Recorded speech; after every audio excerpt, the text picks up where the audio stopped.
Hello, it's BrickBros UK with the LEGO Star Wars Luke's Landspeeder 75173, which is a set LEGO has made many different times in the past, but of course this one is slightly different from its predecessors, but only slightly. However, it is a very reasonably priced set, costing £19.99p, $24.99 and €29.99, and for that price you can see from the box graphic you get 4 minifigures and the Landspeeder build, which is good value.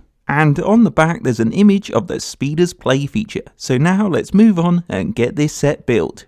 And here it is, and it took us 13 minutes to build, and it consists of 149 pieces, which pretty much all make up the only build, the Landspeeder. And it's the same version as the 2014's Mos Eisley Cantina Speeder, just with extra dark red pieces on the front of its engines, so if you have that set this build might be disappointing, but for us we missed out on it, so we're quite pleased. Now the minifigure lineup is very good because there's Tatooine Luke Skywalker of course, Ben Kenobi, C3PO but sadly not R2, and a Tuscan Raider, which is a great addition to this set.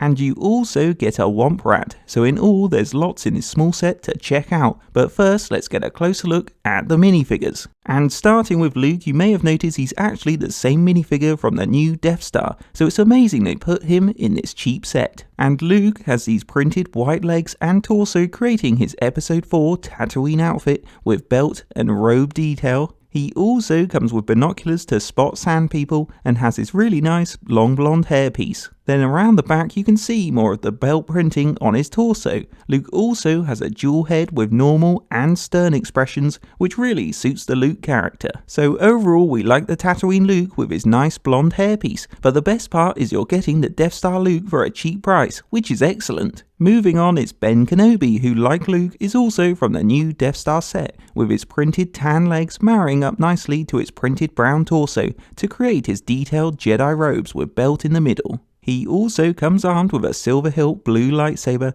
and has a short grey hairpiece. Then on the back of the torso they've printed on a hood, which is a nice touch, but our favourite part of old Ben is its single-faced grey bearded head, which looks so good and suits the Jedi. So overall, if you need a new Ben Kenobi for a good price, look no further. Then following on, it's C3PO, who's the same minifigure from the Droid Escape Pod set, which came out at the start of 2016. And the minifigure has that same protocol droid printing on the gold legs and torso, and then the same moulded gold head with yellow eyes. Then at the back is more of the droid's printing, completing the character. So overall, if you've missed the new C3PO, it's a real bonus to get him in this set, but for everyone else like us, it's just another C3PO spare minifigure. And last up, it's the Tuscan Raider, which is the minifigure we've most been looking forward to seeing because this new moulded headpiece one first came out in the 2015 Skyhopper set, and it's great to see it again. Because it has good row printing on the tan legs and torso with brown ammo pouches crisscrossing across its chest. But its headpiece is really cool with the dark tan bandage wrap all over, with its gold eyes at the front with goofy silver teeth,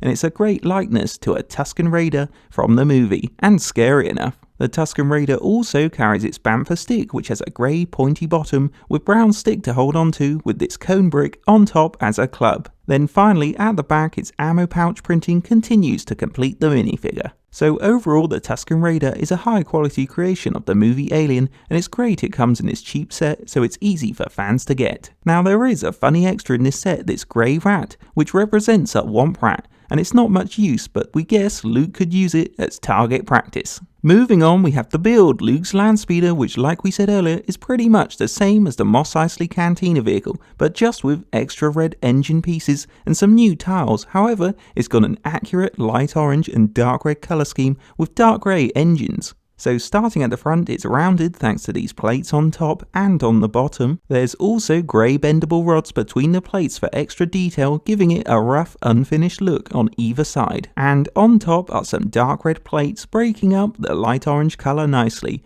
with this sleek, curved windscreen behind these. Moving to the Speeder's sides, it has two round engines, so this left one has the dark red round brick at the front with a dark grey coned end for the thruster. It's also decorated nicely with this exposed wire sticker, which looks great. And the right one, construction wise, is the same, but with a dark grey and dark red metal panel sticker instead, again adding to the Speeder's rough look. Now between these engines is the two-man minifigure cockpit, which has dark red tiles creating the sides of the Speeder, giving it a smooth look. It also has 2 black seats for minifigures, and the driver's seat on the right has a black steering wheel. Then in the center is a dark red control console with sticker panel and joystick, which looks great. The Landspeeder also has its third engine on top behind the cockpit, which has the same construction and stickers as the right engine. And as you can see, it's mounted on a dark red slope construction with tiles either side with another sticker on the right. Then for play, you can move the engine up and down because it's attached to a hinge, but we're not sure if this is a real feature, but it's fun to try. However, there is a real play feature because you can unclip this panel the engine's attached to reveal the storage compartment, which is handy for storing Ben's lightsaber and maybe Luke's binoculars. Then finally, for some extra detail, the speeder has 4 dark grey grille pieces to cover up the back nicely. And underneath, to help him play, it has 8 clear slider plates so it can hover across surfaces. And now you can clip in the minifigures, ready to speed across the desert. So overall, Luke's Landspeeder is a great LEGO build of the movie vehicle. However, it does lack play features, and it's a shame it's so similar to the Mos Eisley Cantina Speeder, because if you have that Landspeeder, you won't need this one. But what we love about this set is being able to recreate our favourite movie scene. Wait a second, there's sand people, alright. I can see one.